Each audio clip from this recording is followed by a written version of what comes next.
السلام علیکم ورحمۃ اللہ وبرکاتہ. نحمده ونصلی علی رسولہ الکریم اما بعد فاعوذ باللہ من الشیطان الرجیم. بسم اللہ الرحمن الرحیم.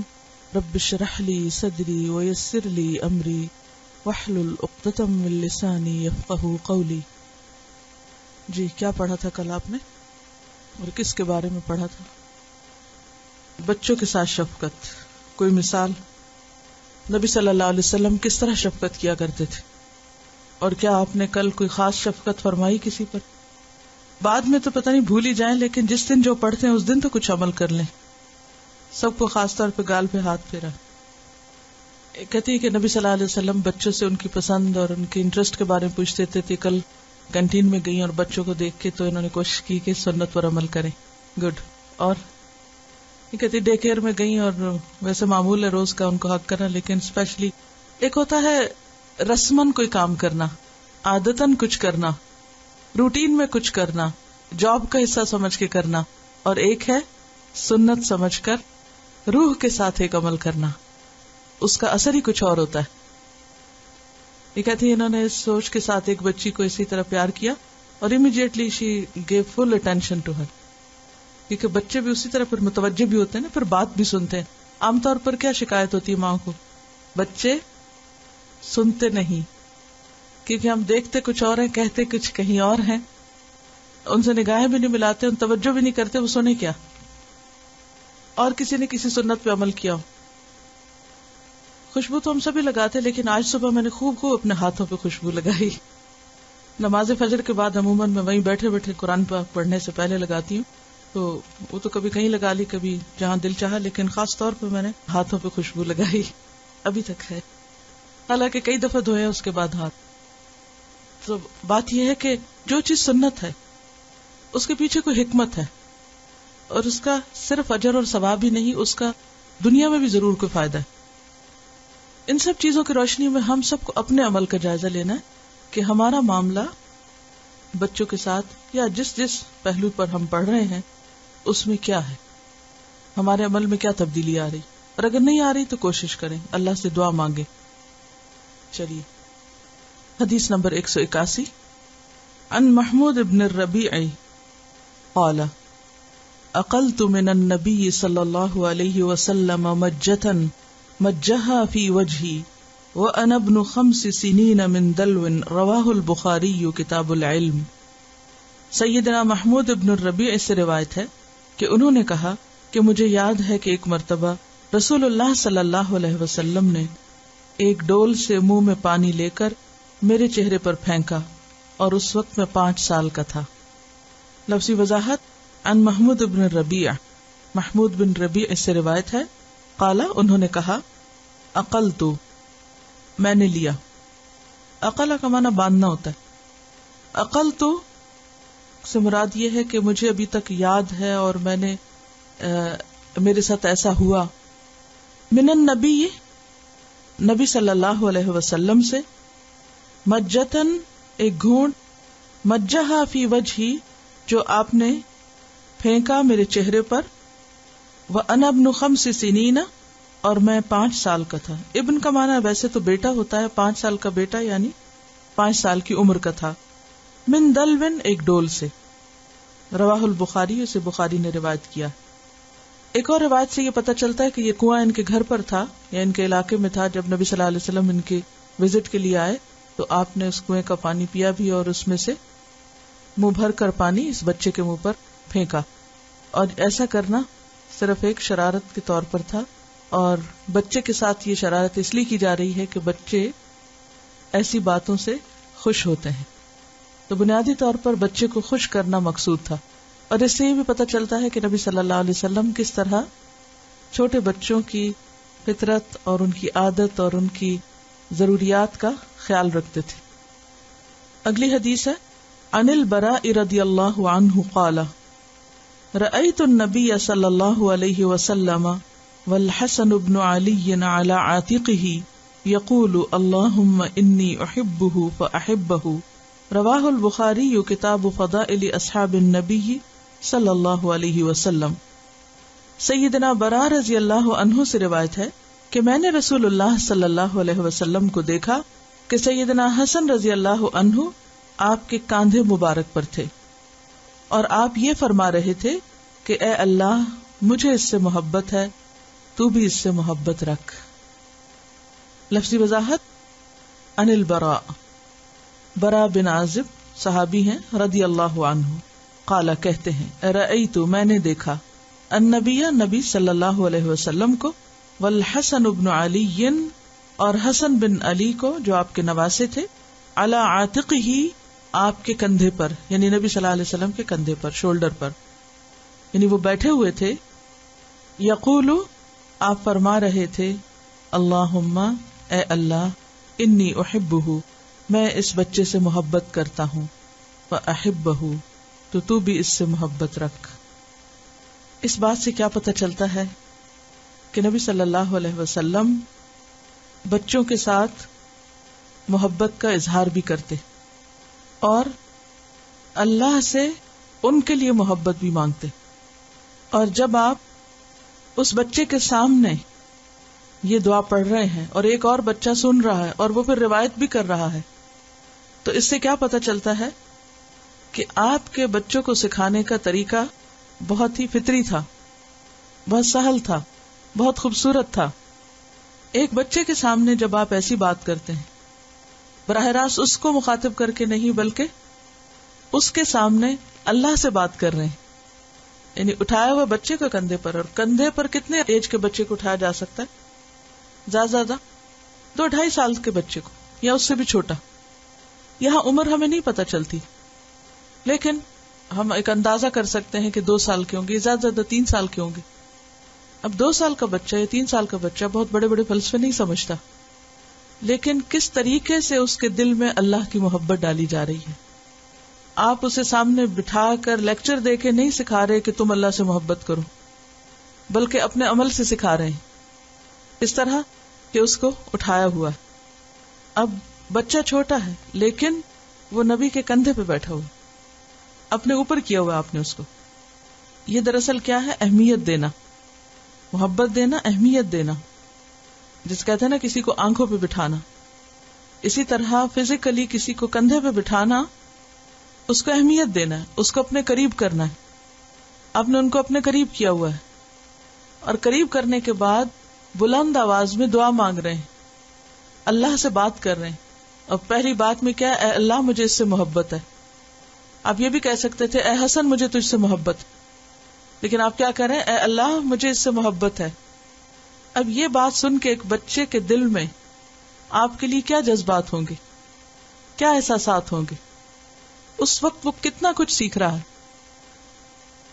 اور پھر بات اللہ سے کر رہے ہیں، یہ بچہ بھی سن رہا ہے، سامنے والا بھی سن رہا ہے، اور پھر دعا بھی دے رہے ہیں۔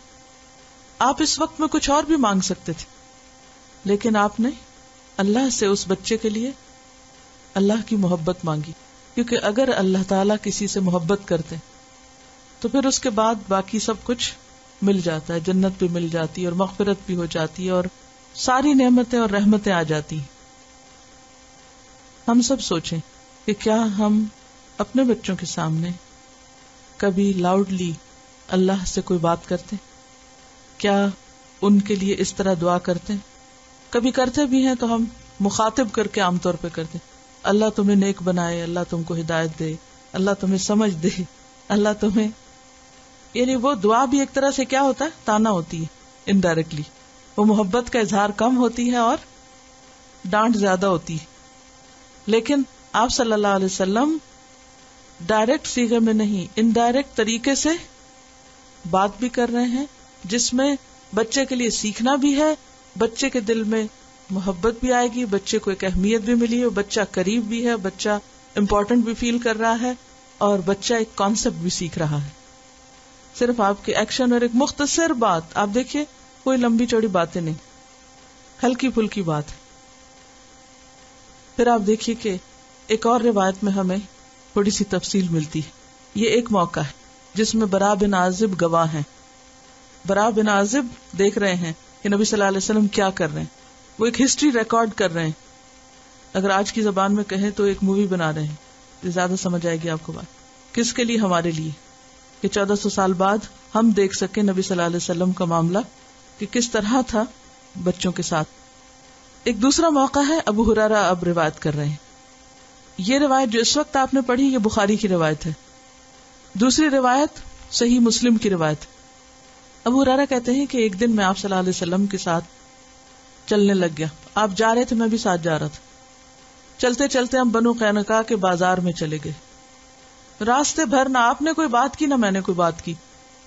وہاں گئے اور پھر واپس آئے اور حضرت فاطمہ کے خیمے کے پاس یا گھر کے پاس آئے. حضرت حسن کا پوچھا تو ہمیں یوں محسوس ہوا جیسے حضرت فاطمہ نے حضرت حسن کو روکا ہوا ہے کہ انہیں نہلائیں دھلائیں اور ان کو صاف ستھرا کر کے باہر نکالیں. بہرحال تھوڑے انتظار کے بعد حضرت حسن باہر آتے ہیں اور آ کر نبی صلی اللہ علیہ وسلم سے چمٹ جاتے ہیں، آپ کے گلے لگ جاتے ہیں. اور اس موقع پر آپ صلی اللہ علیہ وسلم دعا کرتے ہیں، اے اللہ میں اس سے محبت کرتا ہوں، تو بھی اس سے محبت کر، اور اس سے بھی جو اس سے محبت کرتا ہے. اور ہو سکتا ہے کہ یہاں پر اشارہ ہو ابو ہریرہ کی طرف، کیونکہ وہ ایسی نگاہوں سے دیکھ رہے ہوں گے. اب آپ دیکھیے نا کہ دو لوگ جا رہے ہیں، کوئی کمیونیکیشن نہیں، خاموشی سے جا رہے ہیں، آ رہے ہیں، اور واپسی پہ وہ ایک گھر کے پاس رکتے ہیں اور وہاں سے بچہ باہر آتا ہے، آپ اس کو چمٹا لیتے ہیں اور آپ دعا دے رہے ہیں کہ اللہ مجھے اس سے محبت ہے، تو بھی اس سے محبت کر. اور پھر پاس ابو ہریرہ کھڑے ہیں تو ساتھ ہی آپ کیا فرماتے ہیں، اس سے بھی محبت کر جو اس سے محبت کرتا ہے. اور اس میں آپ دیکھیے کہ محبت کا کتنا کھلا اظہار ہے. ہمیں بچوں سے محبت ہوتی ہے، ہم کبھی بول کے نہیں دیتے. کبھی ہم نے کہا کسی بچے کو کہ تو مجھے بہت پیارا ہے، تو مجھے بہت عزیز ہے، مجھے تجھ سے بہت محبت ہے. اپنے ایکشن سے یا عمل سے تو کبھی ظاہر کر بھی دیں، لیکن منہ سے بول کے نہیں کہتے. ایک جھجک اور ایک اندر ایک وہ ہوتی ہے کہ اگر ہم نے کہہ دیا تو ہمارا روب چلا جائے گا. یہی ڈر ہوتا ہے نا، یہ خوف ہوتا ہے کہ پھر سر چڑھ جائیں گے، پھر یہ ہماری بات نہیں سنیں گے، ان کو ہماری ویکنیس پتہ چل جائے گی. تو بہتر ہے کہ ہم ڈسٹینس پہ رہیں، اس طرح بات زیادہ اثر کرے گی. حالانکہ بات محبت سے زیادہ اثر کرتی. تو اس میں آپ دیکھیں کہ کس طرح آپ اس کو بھی یعنی کہ محبت کا 3 دفعہ ذکر کرتے ہیں. آپ اس وقت میں سوچ رہی تھی کیا مجھے حضرت حسن سے محبت ہے، میں فوراً سوچنے لگی. کیوں؟ کیونکہ اللہ کے رسول صلی اللہ علیہ وسلم نے ان سب کے لیے دعا کی جو ان سے محبت کریں. کیا ہمیں اہل بیت سے محبت ہے؟ سچی محبت، ایک نہیں کہ جو طاری کی ہوئی ہو. تو میرے دل نے گواہی دی، ہاں مجھے حضرت حسن کی شخصیت کا ایک پہلو بہت زیادہ پسند ہے، اور وہ ہے ان کا خود اپنے حق کی خلافت سے دستبردار ہو جانا مسلمانوں کے درمیان فساد ختم کرنے کے لیے. کہ یہ عہدہ مجھے نہیں چاہیے، میں اس سے باہر آتا ہوں، تم آپس میں صلح کر لو.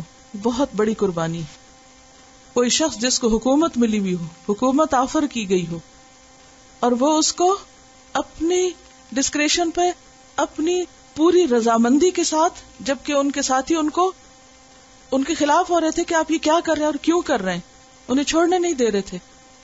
اور آپ نے ان کے بارے میں خوشخبری بھی دی تھی، ایک پیشن گوئی کی تھی کہ میرا یہ بیٹا مسلمانوں کے 2 بڑے گروہوں کے درمیان صلح کرائے گا.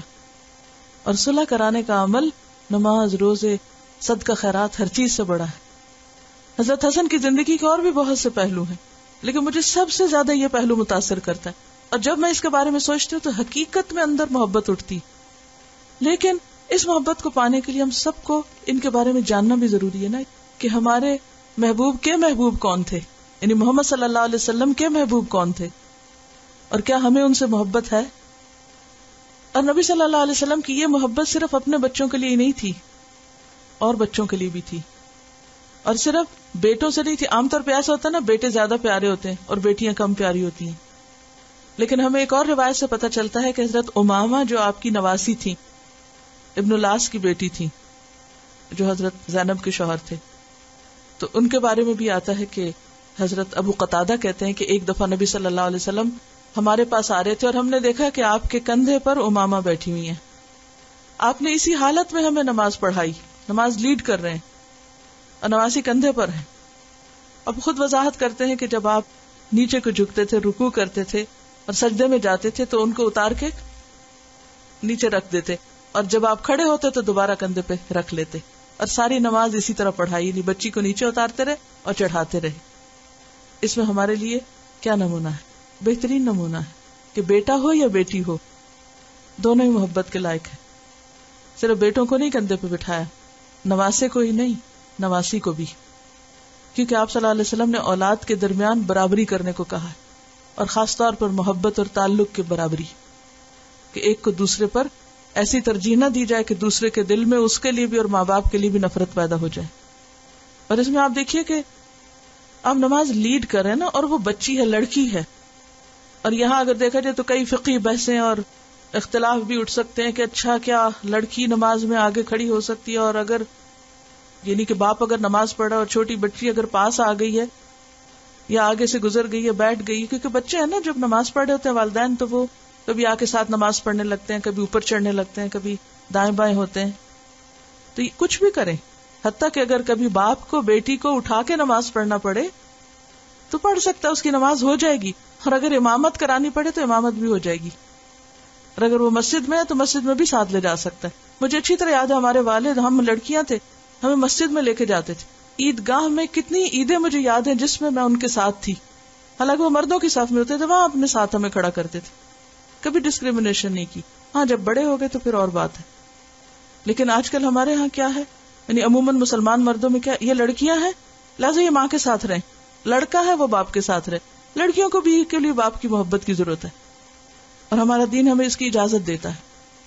کیونکہ عرب معاشرے میں آج کل کرنا تو پھر بہت آزادی اور برابری اور مساوات کی باتیں ہوتی ہیں. یہ اس دور کی بات ہے جب لڑکیوں کو زندہ درگور کیا جاتا تھا.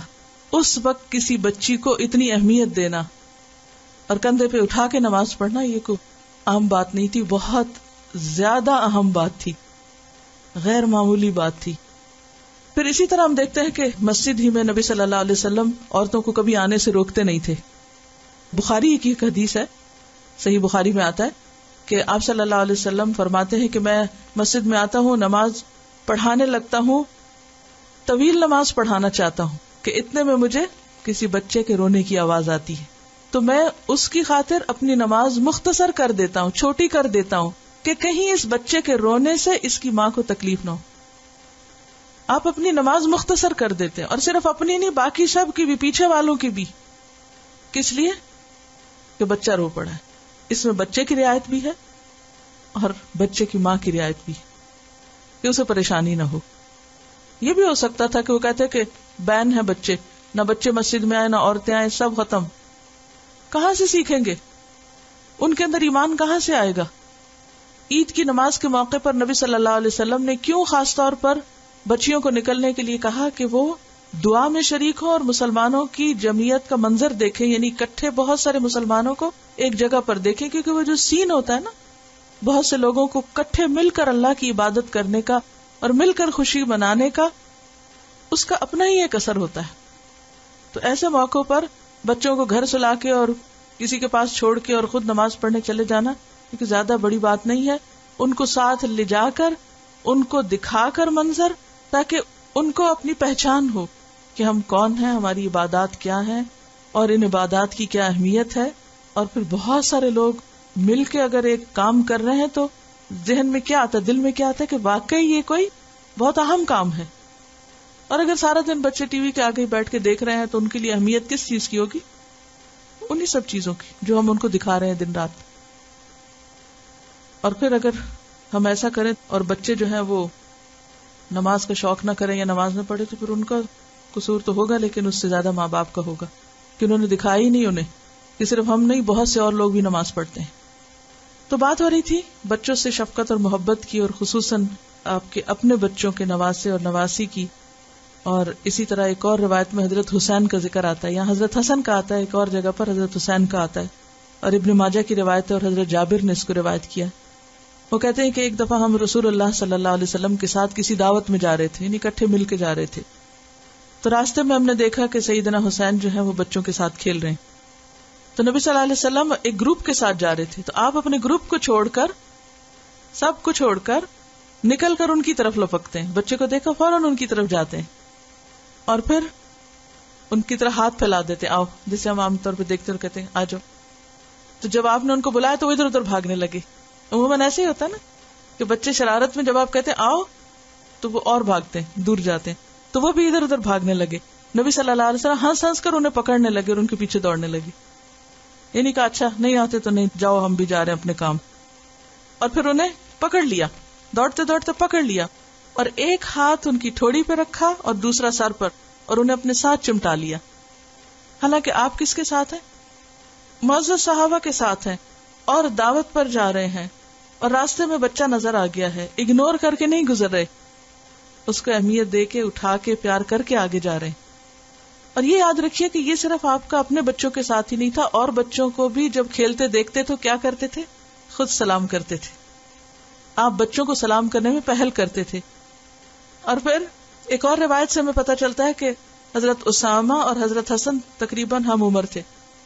تو وہ کہتے ہیں, حضرت اسامہ روایت کرتے ہیں کہ آپ صلی اللہ علیہ وسلم بعض اوقات آپ بیٹھے ہوتے اور ایک تھائی پر حضرت حسن کو بٹھاتے اور دوسری طرف مجھے بٹھاتے, اور ہم دونوں کو ساتھ چمٹاتے. یعنی ایک طرف اپنا بچہ ہے اور ایک طرف غلام کا بچہ ہے, زید کا بچہ ہے, جن کو منہ بولا بیٹا کہا لیکن بہرحال وہ آزاد کردہ غلام تھے, اور دوسری طرف ام ایمن بھی غلام تھی. حضرت حسن بہت خوبصورت تھے, نبی صلی اللہ علیہ وسلم سے بہت مشابہ تھے, اور حضرت اسامہ سیاہ تھے کیونکہ ان کی والدہ سیاہ تھیں. ایک طرف ایک بچہ ہے, ایک سفید ہے, ایک کالا ہے, دونوں کو ایکولی پیار مل رہا ہے. اس سے زیادہ کیا مساوات ہوگی کہ ایک طرف اپنا لختے جگر ہے اور دوسری طرف ایک غلام بچہ ہے, لیکن دونوں کو ایکولی ٹریٹ کیا جا رہا ہے, دونوں کو اکٹھے گلے لگایا جا رہا ہے, دونوں کو ایک طرح بٹھایا جا رہا ہے. کیونکہ بعض اوقات ایسا بھی ہوتا ہے نا کہ اگر ہمارے پاس ہمارا اپنا بچہ ہو اور کسی اور کا بھی ہو, کسی بہن بھائی کا ہی ہو یا رشتے دار کا ہو یا ذرا دور کا ہو, تو ہم اس کو وہ اہمیت نہیں دیتے جو اپنے کو دیتے ہیں. بعض اوقات ایسا جیسے شادی بیاہ ہوتے ہیں, کئی لوگ زیادہ اکٹھے ہوئے ہوتے ہیں, ماں اپنے بچوں کے پیچھے بھاگ رہی ہوتی ہے, اور کسی کا بچہ رو رہا ہے, ادھر ادھر ہو رہا ہے, کھانا کھایا اس نے نہیں, کوئی پرواہ نہیں. ایسے میں کیا کرنا چاہیے کہ اگر کسی وقت اپنے بچے کو دیکھ رہے ہیں اور دوسرا رو رہا ہے تو ساتھ اس کو بھی لے لیں. بلکہ پہلے بھی میں نے آپ کو بتایا تھا, میرے استاد نے کہا تھا کہ ایک خاتون ان کے پاس آئی, اس نے کہا میرا بچہ کھانا نہیں کھاتا, اس نے کہا کسی اور کے بچے کو کھلانا شروع کرو, تمہارا خود ہی کھائے گا. یہ ایک حقیقت ہے, جب آپ دوسروں کے ساتھ بھلائی کرتے ہیں تو اللہ تعالیٰ آپ کے لیے بھلائی کرتا ہے. ایک موقع پر آپ حضرت حسن کو پیار کر رہے تھے, آپ صحابہ کی مجلس میں بیٹھے ہوئے تھے, بڑے بڑے لوگ بیٹھے ہوئے تھے, تو اتنے میں حضرت حسن آگے بیچ میں. جیسے عام طور پر ہوتا ہے نا, بچوں کو ایسے موقع پتا ہوتا ہے بہت اہمیت ملے گی, وہ تو جا کے گھس کے ماں باپ کی گود میں بیٹھ جاتے ہیں. مہمان کوئی آئے ہوئے یا کچھ تو ضرور ایک دفعہ اندر. تو آپ نے ان کو اٹھایا, پیار کرنے لگے. تو اقرا بن حابس کہنے لگے میرے 10 بچے, میں نے آج تک کسی کو پیار نہیں کیا. تو آپ نے ان کی طرف ایک نگاہ اٹھا کے دیکھا اور فرمایا اگر اللہ نے تیرے دل سے شفقت نکال لی ہے تو میں کیا کر سکتا ہوں. اور بخاری کی روایت میں آتا ہے کہ آپ نے فرمایا جو کسی پر رحم نہیں کرتا اس پر رحم نہیں کیا جاتا. تو رحمت کا آغاز چھوٹے بچوں سے ہوتا ہے, کیونکہ سب سے زیادہ پیار اور شفقت کے وہ مستحق ہوتے ہیں. جب بچوں میں آپ انصاف کا سلوک کرتے ہیں, عدل کا سلوک کرتے ہیں, تو ان کے آپس میں بھی تعلقات اچھے ہوتے ہیں. جب ڈسکریمنیشن ہوتی ہے ماں باپ کی طرف سے تو پھر وہ سمجھتے ہیں کہ شاید ہم زیادہ اہم ہیں یا زیادہ اچھے ہیں اور دوسرا کم اچھا ہے, لہٰذا وہ اس کو لیٹ ڈاؤن کرنے لگتا ہے.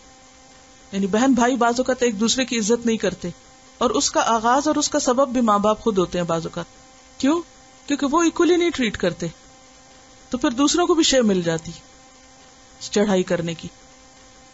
یعنی اللہ کی محبت کا کانسیپٹ بچوں کے اندر عموماً ہم نہیں ڈالتے, اس کی بجائے کیا کانسیپٹ ڈالتے ہیں, اللہ تم کو ایسا پکڑے گا, جہنم میں ڈالے گا, یوں آگ میں پڑو گے, یہ باتیں زیادہ کرتے ہیں. یعنی یوں لگتا ہے جیسے ڈرا کے زیادہ آسانی سے کام نکلوا سکتے ہیں. چھوٹے بچوں کے سامنے جو بات کی جاتی ہے عام طور پر وہ وہی ریپیٹ کر رہے ہوتے ہیں. تو اگر آپ ان کے سامنے اللہ کی محبت کی بات کریں گے تو یا کوئی خاص دعا مانگے تو وہ بھی تھوڑی دیر میں وہی دعا مانگ رہے ہوں گے. تو سکھانے کا ایک بہترین انداز ہے.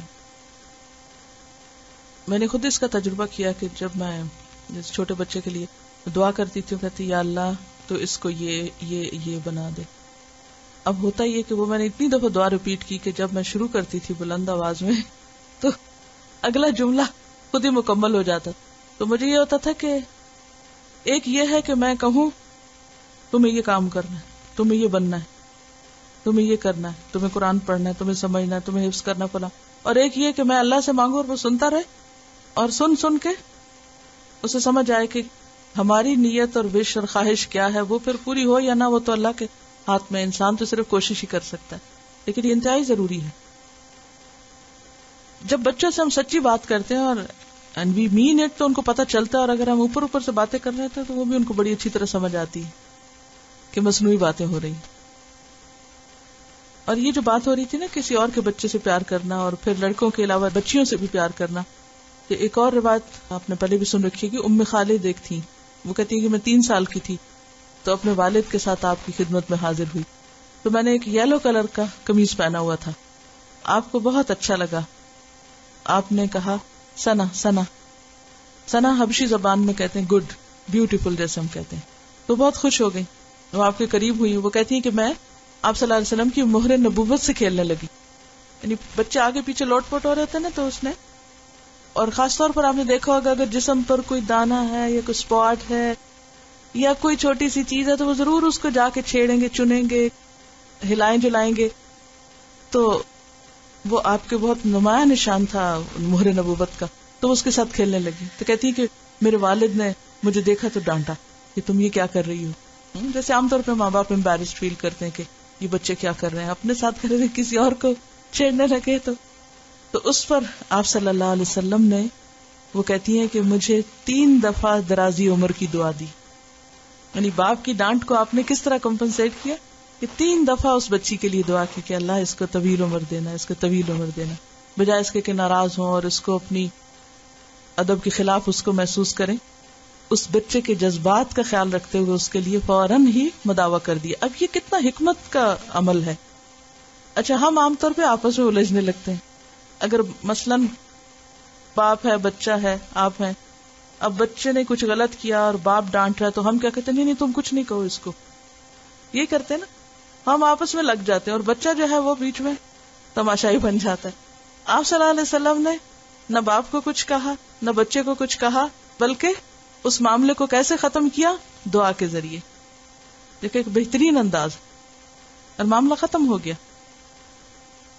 یہ بہت ہی اہم بات ہے. سب بچے اپنے ہی بچے ہیں، جو بھی بچے ہیں، آس پاس کے جتنے بھی بچے، وہ آپ کے بچے کیوں ہیں؟ کیونکہ انہی سے مل کے ایک معاشرہ بنے گا. وہی بچے آپ کے بچے کو کمپنی دیں گے، آپ ان کے لیے سوچیں گے، ان کا خیال رکھیں گے. تو گویا انڈائریکٹلی آپ اپنے بچے کا خیال رکھ رہے ہیں.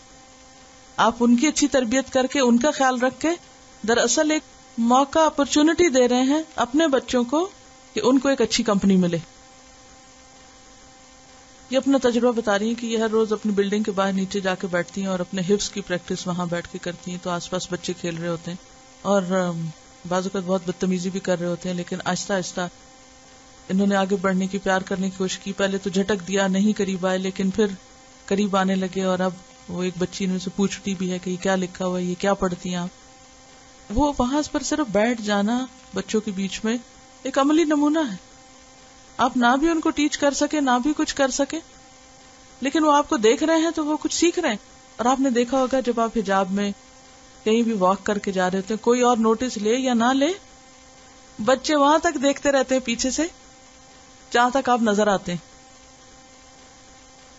بچوں کی جو اصلاح کے طریقے ہیں نا، یہ آنے چاہیے. کیونکہ عام طور پہ جیسے بچوں کو ہم پڑھانے لگتے ہیں، سکھانے لگتے ہیں، چاہے اپنے ہو چاہے کسی کے، اب بچے تو شرارتیں کرتے ہیں اور بعض اوقات انتہائی بدتمیزی والی شرارتیں بھی کرتے ہیں. ایسے میں ڈانٹ دینا، جھٹک دینا ان کے لیے نفرت کا سبب ہوتا ہے. اس میں بھی ہمیں نبی صلی اللہ علیہ وسلم کا ایک بہت خوبصورت نمونہ ملتا ہے. ایک صحابی کہتے ہیں کہ میں بچپن میں پتھر مار کے کھجوریں توڑ کے گراتا تھا اور لوگ مجھے منع کرتے تھے، منع ہوتا تھا. تو اب لوگ مجھے پکڑ کے نبی صلی اللہ علیہ وسلم کے پاس لے گئے. آپ نے کیا کہا ہوگا؟ ایسا نہ کیا کرو. آپ نے یہ نہیں کہا، آپ نے کہا جو کھجوریں نیچے گری ہوئی ہوتی ہیں بس وہی اٹھا لیا کرو.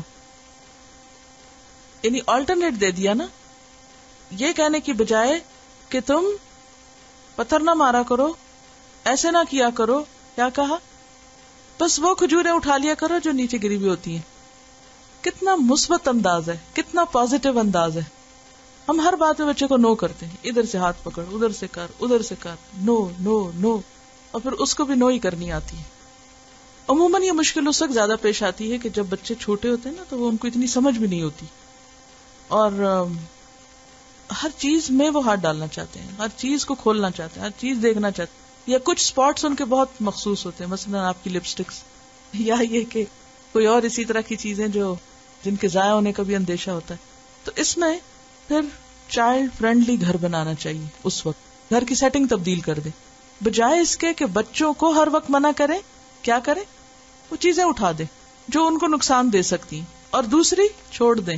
کیا ہوتا ہے، کچھ دن وہ بار بار اٹھائیں گے، رکھیں گے، کھولیں گے، نکالیں گے، اور پھر سمجھ آ جائے گی. یا پھر ذرا سے بڑے ہو تو انہیں کہ اچھا آپ واپس رکھتے ہیں، چلے ہم واپس ڈالیں. تو آپ دیکھیں گے کہ وہ کچھ دن بعد، وقت لگے گا، ایک دن میں نہیں ہوگا، کچھ دن کے بعد نکالیں گے صحیح، لیکن ساتھ ہی واپس بھی رکھنا سیکھیں گے. بچوں کی باتوں کو پرسنلی نہ لیں. کبھی وہ آپ کے بال بھی کھینچ دیں گے، کبھی آپ کی آنکھ میں ہاتھ ڈال دیں گے، کبھی آپ کو کسی طرح تنگ کریں گے، تو ڈونٹ ٹیک اٹ پرسنلی. وہ جو بالکل ارلی مارننگ کا وقت ہوتا ہے نا، وہ سب سے زیادہ لرننگ کا وقت ہوتا ہے. اس میں آپ نے دیکھا کہ آپ آبزرو کریں، ہر روز بچہ ایک نئی چیز کر رہا ہوتا ہے. Every day is a new day for a child. کیونکہ اس وقت میں غور سے دیکھتی تھی کہ نیا لفظ اس وقت بولنا شروع ہوتا ہے، نیا ایکشن، نئی شرارت، نئی ہر چیز نئی شروع ہو رہی ہوتی ہے. تو واقعی وہ ٹائم بہت قیمتی ہوتا ہے کہ جس وقت بچہ اٹھ کے دیکھتا ہے اور اس وقت کچھ سیکھتا ہے. اور اس وقت اگر اٹھے اور دیکھے ماں سجدے میں رو رہی ہے، ماں دعائیں مانگ رہی ہے، ماں قرآن پڑھ رہی ہے، ماں اسمائل کر کے اس کو دیکھ رہی ہے، تو وہ سب سین اس کے نگاہ میں، دل و دماغ میں محفوظ ہو جاتے ہیں. اور اگر اس وقت اٹھ کے دیکھے کہ ماں سوئے رہی ہے اور سوئے جا رہی ہے، تو وہ بھی کیا سیکھے گا؟ سونا ہی سیکھے گا. اصل میں بچوں کے لیے جو اہم ترین چیز ہے، اگر آپ ان سنتوں پہ عمل کرنا چاہتے ہیں، پیشنس اور رحم دلی. پیشنس اور رحم، دو چیزیں. اور آپ صلی اللہ علیہ وسلم تو ویسے بھی رحمت للعالمین ہے، لیکن خصوصی طور پر آپ کی رحمت جس کا اظہار ہمیں ہوتا ہے وہ بچے ہیں. اور بچے اپنے ہوں یا غیروں کے ہوں، جنگ کے لیے جب آپ جاتے یا بھیجتے کسی کو، تو خاص طور پر جو تلقین کرتے وہ کیا تھی کہ بچوں پہ ہاتھ نہیں اٹھانا، عورت پہ ہاتھ نہیں اٹھانا. کیونکہ رحم ایک ایسی چیز ہے کہ جو دوسروں کے دل میں بھی مہربانی کے جذبات پیدا کر دیتا ہے، اور جو رحم نہیں کرتا اس پہ رحم نہیں کیا جاتا. آخری حدیث ہے، ان النعمان ابن بشیر رضی اللہ عنہما وهو على المنبر يقول اعطاني ابي عطية فقالت عمرة بنت رواحة لا ارضى حتى تشهد رسول الله صلى الله عليه وسلم فأتى رسول الله صلى الله عليه وسلم فقال إني أعطيت ابني من عمرة بنت رواحة عطية فأمرتني أن أشهدك يا رسول الله قال أعطيت سائر ولدك مثل هذا قال لا قال فاتقوا الله واعدلوا بين أولادكم قال فرجع فرد عطيته رواه البخاري. سیدنا نعمان بن بشیر رضی اللہ عنہما منبر پر بیان کر رہے تھے کہ میرے باپ نے مجھے ایک عطیہ دیا، تحفہ دیا، کوئی چیز دی. تو عمرہ بنت رواحہ رضی اللہ عنہا، یعنی جو ان کی والدہ تھی نعمان کی، انہوں نے کہا کہ جب تک آپ رسول اللہ صلی اللہ علیہ وسلم کو اس پر گواہ نہ بنائیں میں راضی نہیں ہو سکتی. چنانچہ حاضر خدمت ہو کر انہوں نے عرض کیا کہ عمرہ بنت رواحہ سے اپنے بیٹے کو میں نے ایک عطیہ دیا. تو انہوں نے کہا کہ آپ کو پہلے اس پر گواہ بنا لوں. آپ نے دریافت کیا کیا اسی جیسا عطیہ تم نے اپنی تمام اولاد کو دیا ہے؟ انہوں نے جواب دیا نہیں. اس پر آپ صلی اللہ علیہ وسلم نے فرمایا کہ اللہ سے ڈرو اور اپنی اولاد کے درمیان انصاف قائم رکھو. چنانچہ وہ واپس ہوئے اور ہدیہ واپس لے لیا. لفظی وضاحت دیکھیے. ان نعمان ابن بشیر، نعمان بن بشیر رضی اللہ عنہ سے روایت ہے، اور انہما کا لفظ آ رہا ہے یہاں کیونکہ نعمان اور بشیر دونوں صحابی ہیں، باپ بیٹا، تو اس لیے رضی اللہ عنہما تسنیہ کا صیغہ آ رہا ہے. وہو علی المنبر، اور وہ ممبر پر تھے. کون ممبر پر تھے؟ نعمان. نعمان یہ بات ممبر پر، جیسے کہتے ہیں نا برسر ممبر، سنا رہے تھے، روایت کر رہے تھے، یعنی پورے مجمع میں بیان کر رہے تھے. کیونکہ ایک آدمی سے بات کرنے کے لیے ممبر پر نہیں کھڑے ہوا جاتا. یعنی ایک بڑی گیدرنگ میں یہ بات سب کو سنا رہے تھے اور اپنا ذاتی واقعہ سنا رہے تھے. یقولو کہہ رہے تھے اعطانی عطا کیا مجھے، دیا مجھ کو، ابھی میرے باپ نے، عطیتن ایک عطا، تحفہ، بخشش، گفٹ. فقالت امرتو تو کہا امرا نے جو نعمان ہی کی ماں ہے، بنت رواحہ، رواحہ کی بیٹی، میری والدہ نے کہا لا اردا میں راضی نہیں. باپ سے کہنے لگی میں اس پہ راضی نہیں. کس بات پہ؟ کہ تم نعمان کو کچھ دو. حتی یہاں تک کہ تشہدہ تم گواہ بنا لو رسول اللہ صلی اللہ علیہ وسلم کو.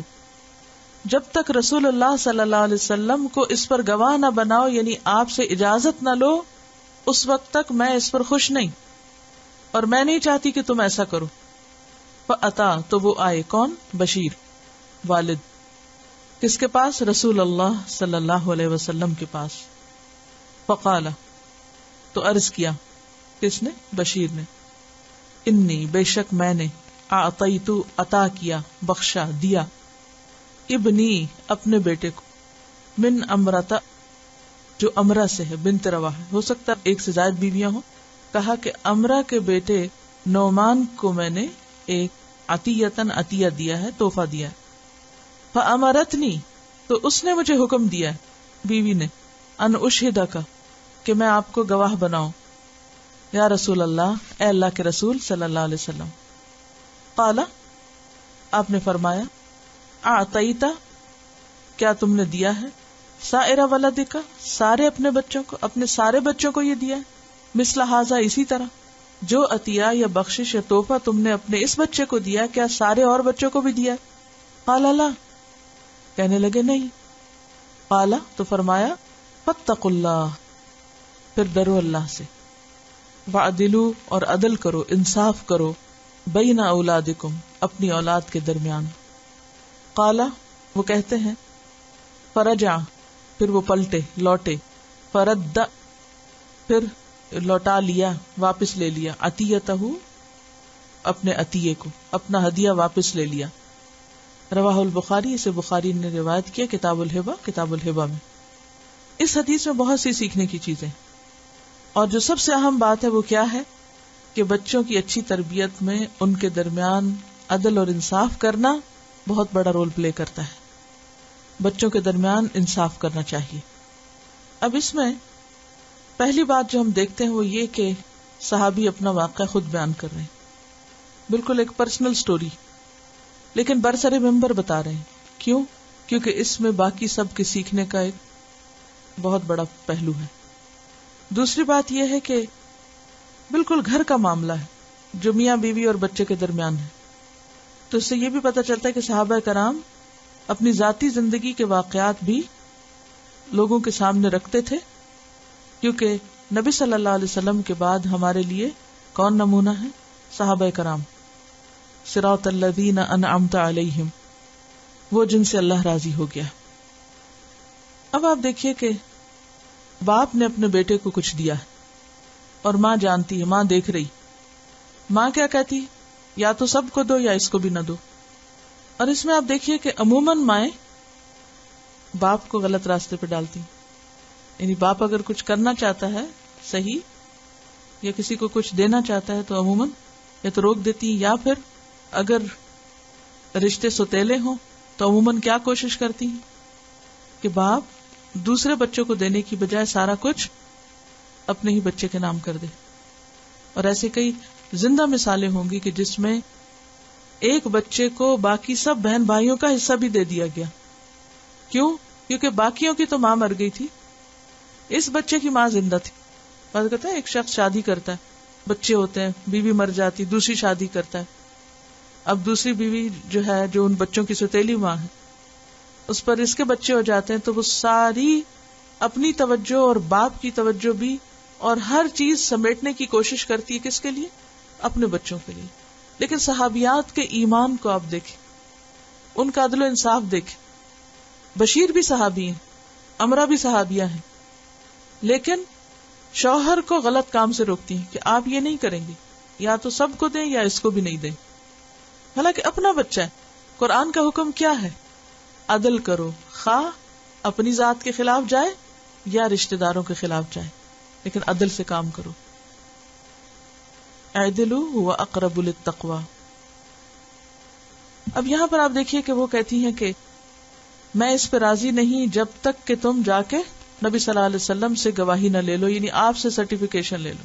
آپ سرٹیفائی کر دیں تو ٹھیک ہے، اگر آپ راضی ہیں تو میں بھی راضی ہوں، ورنہ میں نہیں اس پہ راضی. اب آپ دیکھیے کہ کوئی اور شوہر ہوتے تو وہ جھگڑنے بیٹھ جاتے، تم مجھ سے زیادہ عقل مند بنتی، مجھے نہیں پتا، اور اس میں ایسی کیا بات ہے، یہ تو ہمارا پرسنل معاملہ ہے اور ہم خود ہی آپس میں طے کر لیتے ہیں، اور کوئی اور تعویلیں کر کے بات آئی گئی ہوتی.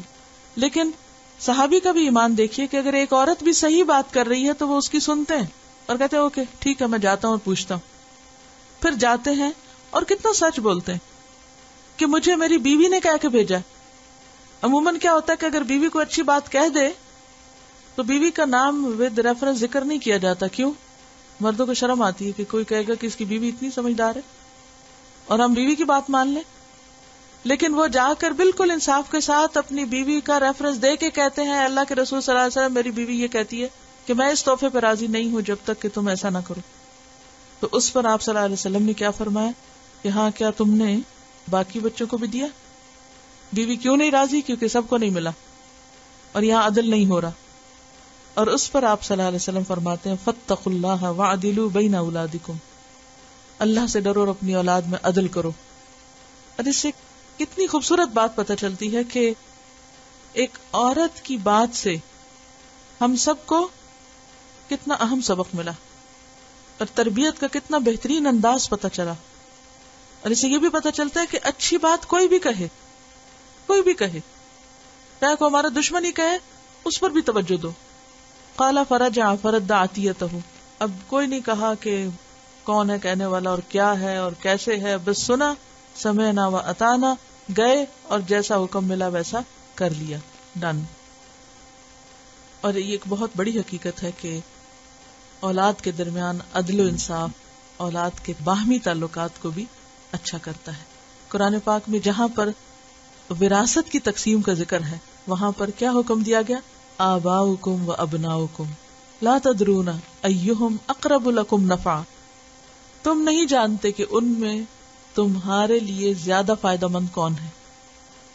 یہ اللہ کا تاکیدی حکم ہے، تم اس کو مان لو. یہ نہ دیکھو کہ تمہیں کون پیارا ہے، کوئی پیارا کل کام نہیں آئے گا. جسے تم آج دنیا میں خوش کر رہے ہو کل قیامت کے دن وہ تمہیں خوش نہیں کر سکتا، اللہ کے عذاب سے نہیں بچا سکتا. لہذا کسی کی محبت میں یا کسی کی دشمنی میں انصاف کی بات کرنا اور انصاف کی بات کہنا نہیں چھوڑنا چاہیے. سبحانک اللہم و بحمدک نشہد ان لا الہ الا انت نستغفرک و نتوب الیک. السلام علیکم و رحمۃ اللہ وبرکاتہ.